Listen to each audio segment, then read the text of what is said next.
Welcome to the Future of Education. I'm Michael Horn, delighted by the conversation we're going to have today, because when I wrote Choosing College with Bob Mesta, a major message from the book was that we needed to really flip how students thought about the college admissions process. Rather than hoping that colleges choose them, realize that as agents, as individuals, they have power in this equation, and they ought to be choosing the school that makes sense for them with their fit, with the progress they desire, and so forth. But in some cases, easier said than done. And so, my guest today, Joe Morrison, the founder, CEO of Concourse Global, in my mind, has really created a platform to begin to reverse that equation in some pretty fundamental ways. I will let Joe tell us way more. And so, by way of introduction, I'll bring him up to the main stage, so to speak. It's good to see you, Joe. Thank you for doing this. Yeah, thanks, Michael, for inviting me to this show. I'm excited to have this conversation. You bet. And for those who are joining, you can certainly ask questions. I will be monitoring the chats and bring them in where it makes sense. But Joe, you can disabuse me of where I'm wrong, I guess, on my vision for what you're doing in the system as we go through this. But let's just start off with, we're getting to meet here for the first time as well. Tell me about your background, and how did you come to recognize that this was a problem, and your inspiration for creating Concourse Global? Right. Well, first, in terms of personal background, from a young age, I was obsessed with computing. So I was, writing code most of the time. I studied computer science at Waterloo and MIT. And my first job out of college was actually writing computer music software. I loved that job. Didn't pay very well, but great job. And later on, I landed on Wall Street at a fintech consulting firm, kind of building software for investment banks. And eventually I landed on the commercial side of that company. And I started getting interested in education actually because my wife, who's also an entrepreneur, started a company to help universities put teams on the ground in Asia to carry out either recruitment activities or alumni development for institutions to build their own teams. And when that company started getting big enough, we started having the discussion, was it time for me to maybe pivot and join the family business? Which in your 40s is kind of a huge It's a deal big and a big daunting. That's a big daunting pivot. Yeah. it was a terrifying decision, but we decided to go for it and go into the family business together, and it was just fantastic. I mean, we had a blast building out her company together, which is called Grok Global, and I ended up kind of unexpectedly spending my lunch hours surrounded by university recruiters from all different colleges and listening to their stories, and that was the experience that kind of created the ideas, that led to the ideas behind Concourse, because I started hearing the same complaints over and over again. None of these software platforms are helping us enroll the right students. And at the same time, I was meeting parents and teachers whose kids were really struggling with the university admission process. And you probably found this when you were working on your book. I mean, kids at every single level academically were all racked with anxiety about college admissions. Doesn't matter how smart you are. And I'm a person who loves learning, and I sort of thought the route to college should be a gentle extension of what you're doing. It shouldn't be this huge deal. And then the other thing that I got really obsessed with was the inequity problem, where I was kind of shocked by how much people were spending on college counseling. Like upward of $200, $300 an hour for like 2 years to coach your kid through everything, essay prep, test prep, ED application strategy. And there's a lot of families who that's completely out of reach, and they're not making informed decisions about where to go to college. They're just kind of throwing darts. Yeah, I mean, I think the point you just made also about the anxiety racked through that leads to that market developing. And frankly, then there's a bunch of people that do pay for that. There's a bunch of people who wish they could pay for that. There's a bunch of people who don't even know it exists, right? But they're all racked by this anxiety. Is very true. Even if you're applying to open enrollment schools, largely, it's still racked by anxiety, which is interesting out of this. So I'm curious then, like, to go directly into this Concourse Global story itself. What was the problem specifically you were seeking to solve with it, and why why do you think it's such an important problem, if you will? Right. So first, why I think it's an important problem. I feel like we live in a knowledge economy. Like our national competitiveness for any country really depends on having well-educated people entering the workforce. And you can't have a two-tier system, where a whole population or subpopulation is kind of not making the right decisions about higher education because the system is so complicated. And then I was looking around me, seeing so many solutions trying to navigate the system as it is. And I maybe because I was new to the industry, so I sort of wasn't making the same assumptions as everybody else, I guess. I thought, why don't we just change the system so it's not so complicated? I'd love to actually just pause you there for a second because I'd love to do deeper on when you say there's a bunch of other solutions out there. You had different assumptions. Can you sort of name those a little bit? Because I think the contrast will be interesting and really illuminating the fresh approach you decided to take with sort of standard day-to-day business as usual. Yeah, well, so for example, one of the platforms I ran across early on was Naviance, Mm-hmm. where I feel like there's a piece of software that's been around for a long time, and it's a set of tools for navigating the process as it is. And it's a huge platform. They have these scattergrams that everybody knows about, which are trying to help you guess which colleges might let me in. And then all these tools for like picking colleges and searching for them and then pulling together documents. And, um, it dawned on me that there's like 1,000 tools that are needed to navigate this process. But if you just made the process simpler, so like, for example, the first thing that's, I think, kind of at the root of what I saw as a problem in the marketplace is the idea that an application takes a long time to put together and it costs money. So people Mm-hmm. ration them. You know, you can't send 100 applications.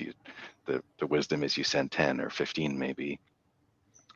But that means that if you only get a few, then you got to guess who's going to let you in. And I saw everybody sort of trying to guess who will let me in, and I'm going to use that to decide where to apply in the first place. Mm-hmm. But you don't really know. It's still just a guess, even if it's educated. And in fact, I saw Naviance getting misapplied, for example, for international students, where those scattergrams actually were not giving correct data, because Huh. they were designed for like, anyway, all that. I sort of had this mental model of like you're trying to cross this giant river and everybody's teaching each other like how to swim and how to build boats. And I'm just thinking, what if you just build a bridge and just walk over the river? um, Well, that's a it's good segue, I think, right? I love the analogy though, because it strikes me that on two levels, frankly. One, a lot of these artifacts, these software solutions, whatever else, they're kludges on top of a challenge. They're addressing symptoms, if you will. You're basically saying, let's go to the root cause itself and flip it on its head. So that gets us, I think, perfect segue into what is Concourse Global? What is the solution that you have fashioned?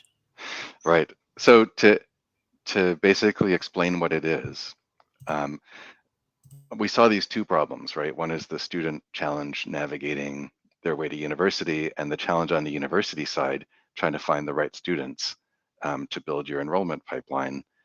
Um, and our idea was, what if you saw those as two sides of the same problem? What if you had a single platform where students and universities could meet and almost transact? And then I think the biggest idea we had was when we realized there's an information asymmetry. The universities have all the information. So why don't they make the first move? So that's when we came up with this idea. Let's flip it around and say to a student, just what if you put out who you are and just created a profile? Um, we do a whole bunch of things to make sure those profiles are trustworthy, but then create an environment where universities can come in, find students that are a good fit, and then just admit them through the platform. So instead of saying, we like you, you should consider applying, just say you're in already. Can we have a chat? And, would you like to learn more about what we have to offer? And then the student, we created an environment where the student is anonymous at that point because we have to protect their privacy. So we thought, well, they can decide whether or not to allow the conversation by deciding whether to share their identity. So the student starts getting offers and they can say, I'm interested in this one, and this one. So I'll release my information to them. And then you go straight to kind of a high quality, much more personalized conversation at that point, because both sides have now winnowed down the field. The student already knows a few institutions that have admitted them, and the institutions know, well, this student is admissible and wants to talk to me. So it actually becomes worthwhile to have a conversation. And maybe I'm sort of going on too long about the details. I could talk about this all day, of course. But I realized that part of the reason the traditional enrollment system, is a little bit problematic is because there's no good way for both sides to zero in on the right counterparties early. Mm-hmm. Then it has to be based on mass mail. You can't take 10,000 leads and have a phone conversation with every single potential student.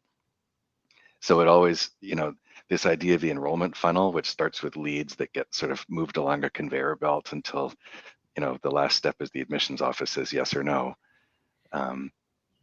Then, the only way to could have come up with a more personalized student-centric approach is to create a way to quickly narrow the field so both sides are talking to the right people.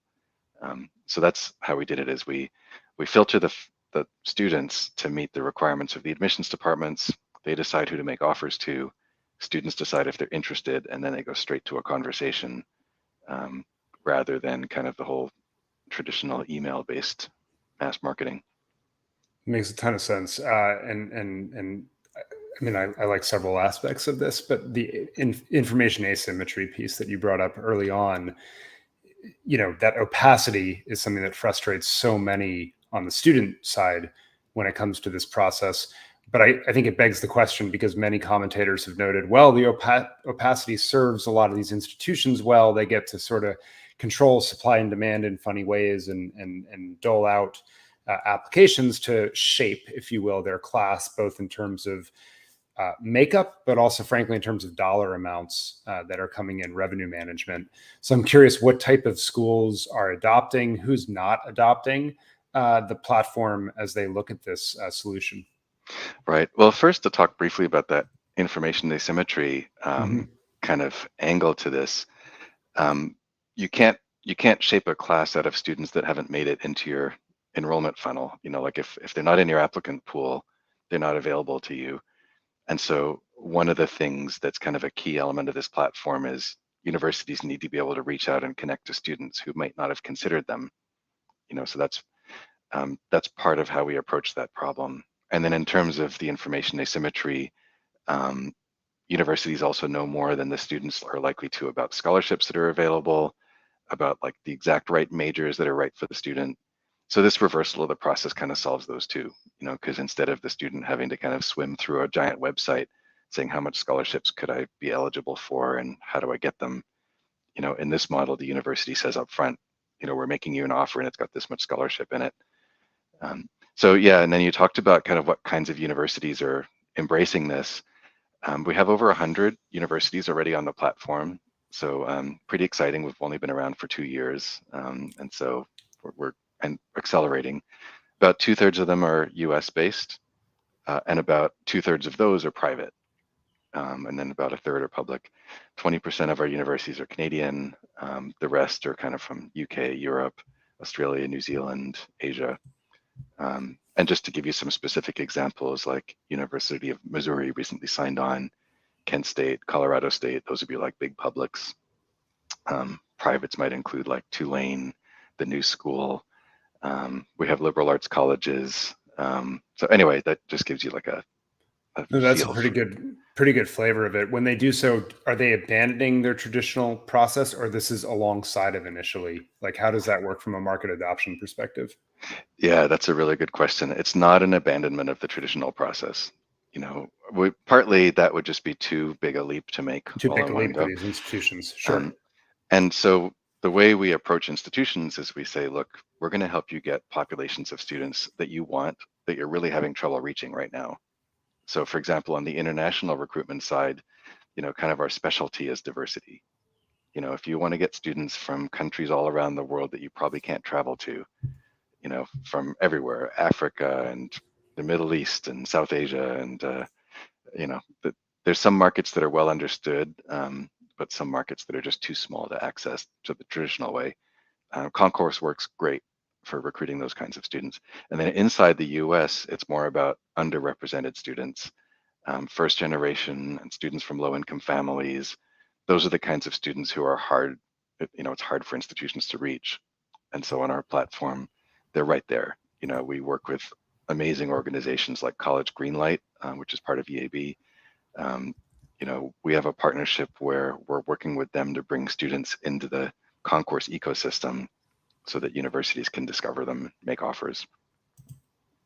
Super interesting. So talk to me then about the student side, because part of that promise then is that you'll have students from which these universities can look out and see who might be a match and offer that acceptance on the front end. How are you getting students? What's the traction look like on that end? Yeah, the traction it's really been growing beautifully. One of the things we did that's, I think a secret to our success is we decided that college counselors are key to unlocking this ecosystem. And we realized that if we were just trying to reach students, we didn't want to be playing the same games where we're trying to reach them through ads and traditional marketing. Costs a fortune anyway. We thought, well, what if we worked with college counselors in schools and we made their lives easier? And we provided them with tools that helped them solve problems. And that gave them a reason to bring students into the ecosystem. Well, if we can make one counselor happy, we can have them for their whole career and get students year after year. And the other thing that's wonderful about counselors is both sides trust them. So if a counselor invites their class to Concourse, we set it up so that any offers received by their students, the counselors are always notified. They're part of the conversation. They can help advise the students on whether these are good offers or not. If the counselor doesn't like them, they can tell their students, no, you should decline. I don't think these are the right offers for you. But if the counselor likes the offers, they can actually help, saying, Johnny, come on, this is a great opportunity. Go talk to these guys. And the universities trust the counselors as well. So they sign off on the data. That's part of the magic that kind of makes all this work. Makes sense. So keep going. Yeah, well, so we go by, are we making counselors happy? And then once they get hooked on the platform, for example, we've only been around 2 years, but the old timers doubled their usage, basically going from year 1 to year 2. Wow. So we thought that's a good signal. We have more and more counselors. We launched a program called Blue Skies, where counselors can basically schedule an onboarding session with us and bring their whole class onto the platform. We've tripled the number of Blue Skies signups in year 2 over year 1. So far, I think we're on the right track. Counselors seem to really like the platform, and we're really listening to their feedback. That's terrific. And so, I mean, it's an interesting strategy then, because you're not looking for share of budget from the schools or the guidance counselors themselves, but instead giving them this free tool. And the freemium model is the students that will come on the platform matched with the universities and colleges on the platform, which is clever. Exactly. And on the college side, I mean, we can save them so much money. Right now, colleges are spending $10, $20, $30,000 on travel to visit random countries to try and recruit students. That money could be so much better spent just directing it into the platform and in the form of scholarships to students that you're trying to attract. It's interesting also. You can also, I imagine this may not be something you want to talk about publicly, but especially as a lot of schools have moved to SAT, ACT optional, and a huge part of the business of those entities has been to sell leads essentially to schools that they can then mass market. With those potentially going away to some degree, you give institutions another way, in a far more affordable way, than actually to reach out to a lot of these students, I would think. Yeah, that's a really interesting point. And it's true, I think, the test optional movement has been an interesting development. I think we're probably going to see some of those standardized tests coming back. But I do think that paradigm of kind of taking those names and kind of selling lists and those search services, I think that's kind of played out. And students, they're already getting hundreds of messages saying, apply here, apply here, apply here. I think it's just not working anymore. And furthermore, I don't think it's that respectful of their privacy. So we're really, really careful about student data privacy. And we say you put out whatever you want in your profile to be assessed, and the students are anonymous anyway through the process, and only authorized universities can look at them. And you will decide whether to reveal who you are if you get an offer you like, and that's the right moment. Interesting. That's interesting. So it really is them choosing the college after they've been reached out to at that stage. It really is, actually. And, it is probably a little bit of a challenge sometimes if you're on the college side and you make an offer to a student and then the student says, I'm sorry, I respectfully decline your offer because I chose somewhere else. And, they're receiving rejections. And I think sometimes it stings a little bit, but maybe it reminds institutions what it's like for the students. Yeah, well, I was going to say, and hopefully makes them more learner-centered ultimately to create more reasons for those students to come if they thought that they were a good fit, but for some reason the student concluded otherwise. As we sort of wrap up here, Joe, I'm curious, just, as you think bigger vision, 5, 10 years down the road, what's success? What do you want to see this look like? How should we judge success, if you will? Yeah, I mean, 5, 10 years from now, I mean, I would like to see Concourse in every school, be part of every counseling curriculum. I don't think it should be the only route to college. I think there's always going to be room for the application in the process. But I feel like there should be a baseline system where if you're enjoying school, you're enjoying learning, you're academically talented, it should just be expected that in your senior year, you start getting admission offers from colleges that want you and scholarships. It should feel natural. Um, and then if you want to apply to more, great. But I think Concourse can and should be ubiquitous. Makes sense, and so Yeah. we'll keep an eye on just that. I was going to say the other piece of this, I suppose, is that we see a lot less friction and maybe anxiety around this process in the long run as well, with schools maybe better understanding what the progress is that students are desiring, and students having a better sense of what their options really are out there, and that that they are far more empowered than they are today. That's what I want to see happen. I want students to feel more of a sense of power in this process, less anxiety, and keep the love of learning at the forefront. It should be, Well, I so love computer science. Great, here's 3 places I could go continue my studies if I want. Well, so how I've put the website up here for those watching Concourse.global, but how else should people stay in touch, follow what you are doing, and keep abreast so that they can follow this pattern? Because it seems like, I mean, this could be a disruption along the lines of what the Common App in many ways did, except that you're actually changing the process itself. So I suspect a lot of people who tune in are going to want to keep up to date with developments. Right. Well, I appreciate that. I mean, the first thing would be to follow our social media channels. We publish updates on what's going on with Concourse. If you're a college counselor, I encourage you to come to our site and just ask for an account. They're free. We can get you up and running super quickly. And the best way to get to know how the platform works is try it on one of your students. We have so many who try 1 or 2 students and then think this is great. And then they bring a whole class the year later. And for higher education institutions, if you're looking to recruit populations that are hard to reach, diverse international students outside mainstream markets or within the US, underrepresented students, we're doing a regional focus, but it's not too early to kind of get in touch with us through the website and, we can get to know each other. Terrific. Well, we'll keep an eye on it. Joe, thank you so much for what you're doing. Thanks for being here.